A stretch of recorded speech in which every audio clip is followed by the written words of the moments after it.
what is in future for vertebroplasty. I bring you greetings from India and welcome you to my city in Pune in January 2015 for All India Spine Surgeons Congress. As you know, once you get the vertebral compression fracture, it is a downward spiral which leads to reduction in quality of life, leading to 23% increased mortality. And also deformity goes on progressing. This is a picture from Dr. Lieberman's paper. In 3 days' time, you can see the collapse on dynamic views. So the aim of management of vertebral compression fractures is to cut down the spiral and improve the quality of life. And second is correction of deformity using non-fusion, minimally invasive techniques. As we know, all of us are doing vertebroplasties for a good number of years. It is a minimally invasive treatment. It instantly relieves the pain and improves the quality of life. But it also has got some disadvantages like no restoration of vertebral height, no void creation, and when the cement is injected, it will go to the weakest area, filling space or void in the fracture site. And there are always chances of leakage of bone filler material or PMMA cement. Also, there is an increased risk of venous embolism through the paravertebral veins. So the cement leakage problem occurred in 8 to 33% of vertebroplasties. And hence, there are various new concepts, new designs, and new technologies which are in pipeline to improve the results. This could be grouped as surgical advances.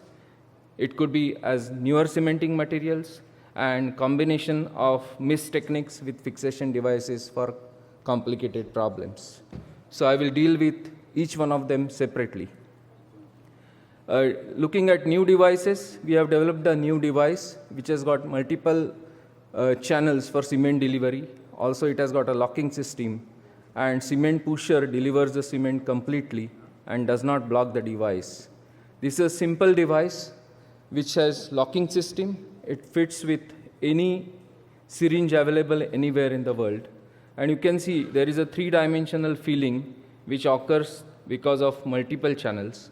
And if one of the channels is blocked, you can continue doing through the other channels. Otherwise, it uniformly fills the cavity because this fracture is never a two-dimensional, but it is a three-dimensional cavity which is created because of vertebral compression fractures. So the idea of vertebroplasty is also changing, starting from percutaneous treatment, where initially we started with where we don't restore the vertebral body height, so no void creation leading to vertebroplasty. Next is where we want to restore the vertebral body, where we create a void using mechanical pressure, and there are various devices which are available now like Optimesh, Acroplasty, Vex 3000 and Sky Expander.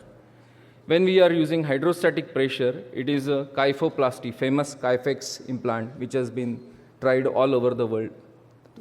Then where we don't create a void, but we use hydrostatic pressure using another new technique of vesselplasty or vessel X implant. So you have a numerous kyphoplasty products available as in this slide, and different surgeons have different group of surgeons have different availability with them to carry out this. So the new devices which are come or which are available, they will be as follows. First is titanium implant, which is used in a collapse stage, and once it goes in the vertebral body, it can be expanded. So this is a picture showing expanded titanium implant. Next is, this is a picture, and it also had significant increased vertebral height. So it is a sort of another kyphoplasty device where we can gain in vertebral height. Then, as it has been showed by my previous speaker, that is a jack which is inserted and which, once inflated, is useful to increase the vertebral body height. The next implant is cement-directed vertebroplasty. This particular device, it goes inside the vertebral body through a preformed tract, and then you inject the cement, and this has got mesh-like structure only on the anterior and on the sides, but there is nothing on the posterior side. So there is hardly any leakage on the posterior side of the vertebral body. Next is vesselplasty. It is one of the common widely used technique. We use implant body expander in deflated condition, which is inserted in the vertebral body.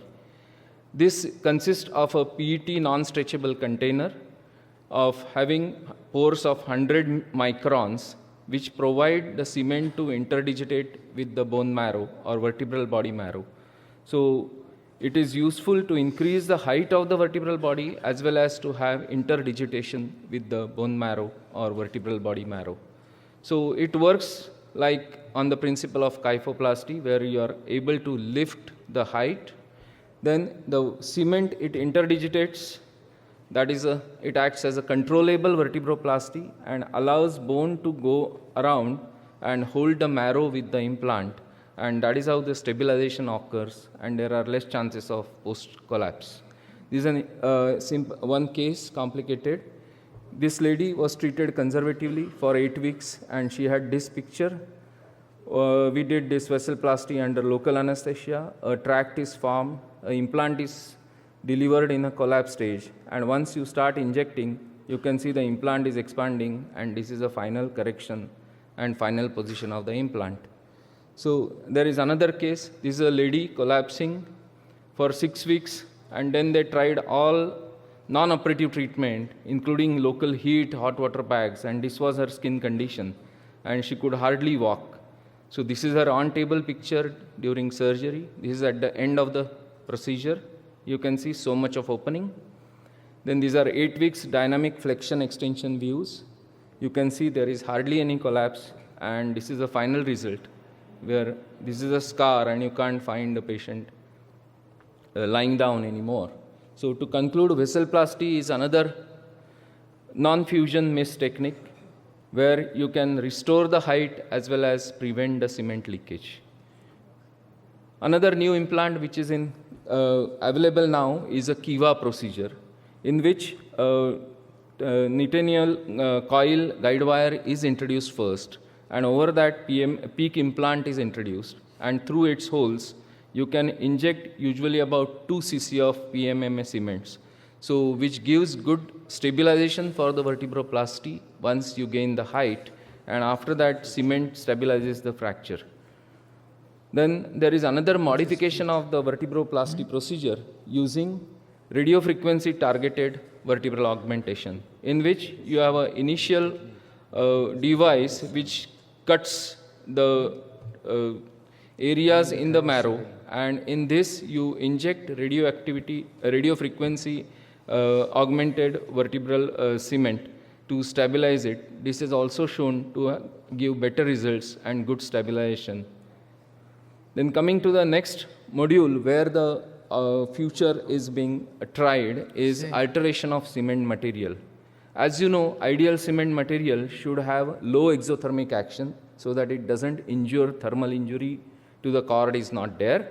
Next is we should use leakage reduction type of cementing material, which should be, and third is biocompatible, so that finally the cement is replaced by the natural bone tissue. And also it should have good strength to prevent collapse postoperatively. As we know, currently we are using PMMA cements which are non-bioactive and also have high stiffness, which can cause adjacent level fractures. So newer cementing materials which have been tried and are available commercially are Tricalcium Phosphate cement. Orthocamp is a bioactive glass ceramic reinforced composite. Then we have calcium phosphate cement and strontium hydroxyapatite cement.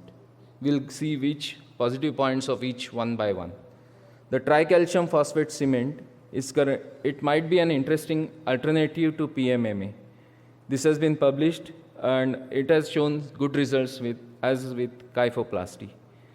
Then addition of iron oxide nanoparticles into the powder phase of tricalcium phosphate, it improves both injectability as well as compressive strength of this cement. So this additional nanotechnology has improved the strength of this tricalcium phosphate. The next is calcium phosphate cement. The biggest advantage is it is biodegradable, and once it is implanted, after a few months, it is replaced by a normal bone tissue. The incidence of new fracture is similar as compared to the kyphoplasty using a PMMA device. Only problem with this cement is it has, its compressive strength is less as compared to PMMA. Then next and new and more promising is a strontium cement. This is strontium containing hydroxyapatite cement, which is in the initial results, it is proved to be superior to PMMA. As you see in the slide, it is bioabsorbable, and you can see these are strontium hydroxyapatite granules, and the new bone is getting formed in between. Yeah. So it is a biologically acceptable cement. As you know, the strontium orally is also treatment for osteoporosis. So this is a locally delivered strontium, so which is also helpful in osteoporotic vertebral compression fractures. It also has less setting temperature and hence less exothermic. It has got adequate stiffness with a strength of 40.9 MPa. And low viscosity also makes it good bioactive cement for vertebroplasty and kyphoplasty. Then we have, in future, we can use vertebroplasty and kyphoplasty with combination with MISST technology. So commonly used is balloon-assisted end plate reduction or vertebroplasty with minimally invasive fixation device. This is particularly useful when you are dealing with trauma with spinal instabilities. As in this picture, this lady was initially conserved, but it should progressively collapse, and within 4 weeks she developed another fracture. So we decided to fix this lady, and we had to use combination of this, where we could achieve the correction of the deformity as well as stabilization of both the vertebral fractures. So this is how you can use combination of vertebroplasty with fixation devices, and that may be more useful in future. There is another new system which has been devised, which is named as vessel-locked system. This has a centrally cannulated screw with a vessel, what implant I showed you before. So you can have advantages of vertebroplasty with advantages of kyphoplasty, vesselplasty with stabilization. As in this picture, when you have collapse and deformity, you can stabilize using this type of device along with fixation. So you achieve correction as well as treatment for vertebral compression fracture. So with this, we have a good time, I hope, in future, and there are many new things which are coming in future for vertebral augmentation. I really thank all of you, and also thank Professor Gastambed, Dr. Frederick, and all his WCMISST team for inviting me. Thank you very much.